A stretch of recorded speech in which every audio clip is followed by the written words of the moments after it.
Ayan, so, pangalan po muna. Norly Labrador, Ilang taon na po kayo? 43. So, taga saan po kayo? Sa Tumuan is Manala Extension. Barangay Ulis. Sa Onsi po. So, kailan po kayo nagbukas ng inyong savings account? September 4. September 4 po. So, kung sakali po ba kayo lumipat ng trabaho, mayroon po ba kayong number na pwede namin kontakin? Yung iba po dun sa binigay niyo sa amin. Yung number, meron pero smart. Smart din. Okay lang. Kunin lang po namin later. So, ayan. So, nakapag-activate na po ba kayo ng inyong ATM card? Okay. So, nakapag-deposit na po ba kayo ulit? Magkano na po yung moving balance niya? 350. 350. So, yung una, magkano po yung dineposito niyo? 250? Okay. Tapos nag-100 po kayong deposito ngayon. Ayan. Okay. So, bukod po dito sa pagdideposito ng pera, magamit niyo na po ba yung ATM card niyo sa iba pang bagay? Like pag-withdraw, pagpapadala ng pera, hindi pa naman. Hindi pa. Hindi pa. Okay. So, ano po ba yung magiging tipong arrangement niya? Direksyon na po bang i-deposito ng amo niya yung sweldo niyo o kayo po mismo yung mag-deposito ng ipon niyo? Ako na lang. Kayo na lang po. Magkano po siya yung sweldo niyo? 5. T5. So, T5 po, magkano po yung balak nung i-save? Ngayon siguro mga 1,000. Okay. Yung pamilya niyo po ba sa probinsya, nagbukas na rin ng bank account? Wala. Meron po ba kayong kasamahan na sumali sa Kasambahay Savings Project? Wala ako. Okay lang po.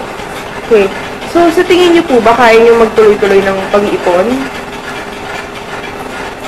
Kaya naman. Kaya dapat kaya. Yeah.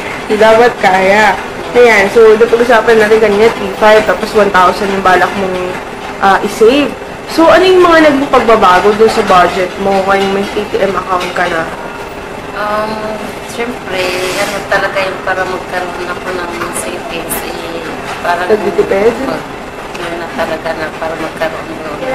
Ano po yung mga hindi nyo na binibili ngayon o hindi nyo na pinagkakagastusan? Ngayon,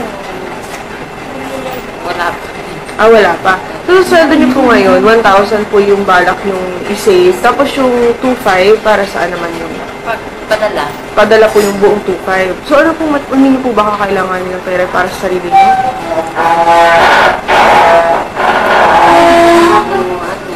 Lahat po ba sa inyo ay libre? Pagkain, ganyan.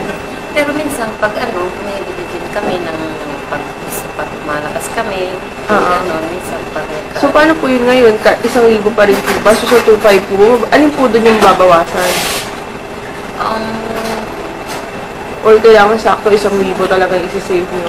Parang, Ganun. So, sa babawasan nyo po yung padadalhan nyo. Nakapag-usap na po ba kayo ng pamilya nyo tungkol dun sa bago yung financial na plano?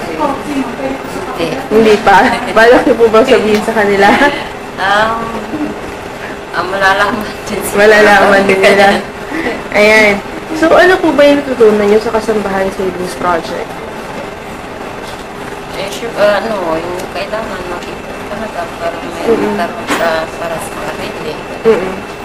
Ayan. So, bukod po dito, meron pa po ba kayong nais ibahagi tungkol sa Kasambahay Savings Project or wala naman po?